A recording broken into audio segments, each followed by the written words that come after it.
we're going to talk about what now appears to be new UK government policy towards the United States. If you thought that decision to invite President Trump to make his historic, unprecedented second state visit to the UK, how many times did we hear that phrase? If you thought that was the last royal card the Prime Minister had in his arsenal to try and avoid confrontation with a mercurial, unreliable ally in the White House, well, it turns out we're going to be playing a very similar hand again next year. No, not a third state visit. At least that's not yet on the cards.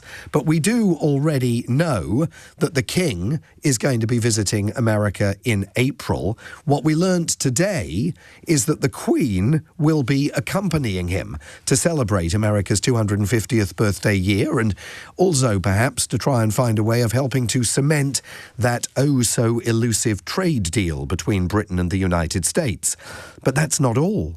Prince William is going to travel to the US for the World Cup, a trip that could also take him to Canada and Mexico as well.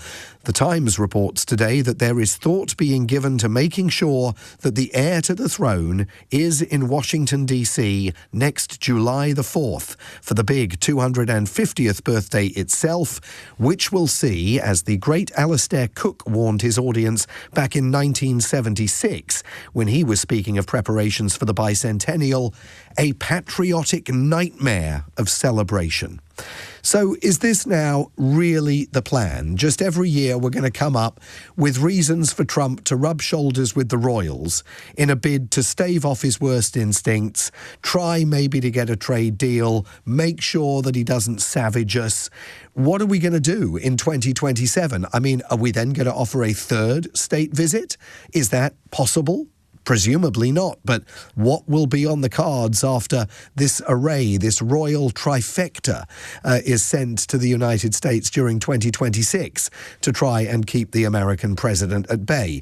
It still seems to me that at the end of the day, confrontation is going to be unavoidable, and even the royal shield won't protect number 10 from it.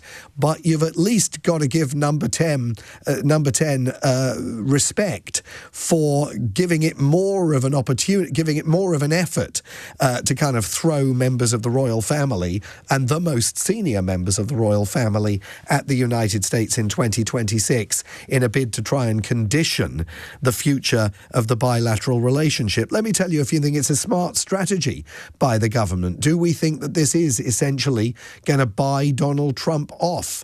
Is it going simply to delay confrontation between number 10 and the White House? And I wonder how the members of the royal family feel about now being used really to provide something of a fig leaf, something of a shield between the government in London and the White House and its current occupant. Sophie texted in to say, I think Sir Sadiq Khan should accompany Charles and Camilla as an added bonus for Trump. I've got a sneaking suspicion that is not going to happen.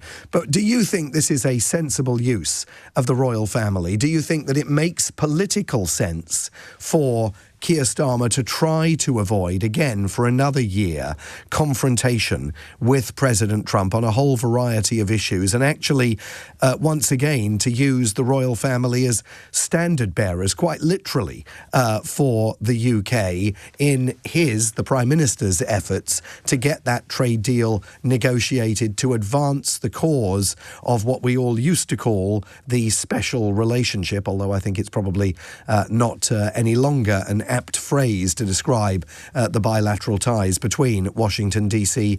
and London.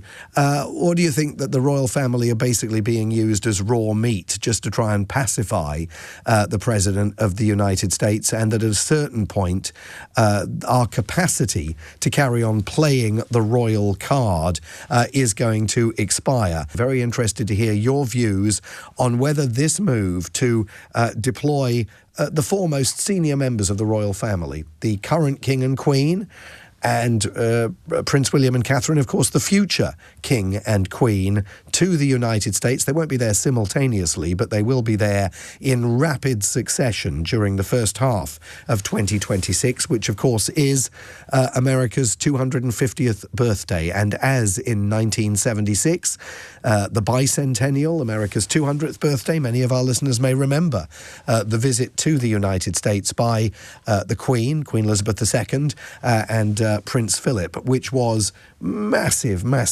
headline news all over America. A complete fascination with the royal family at the time that I think may be more nuanced these days than it was back in 1976 when they first visited.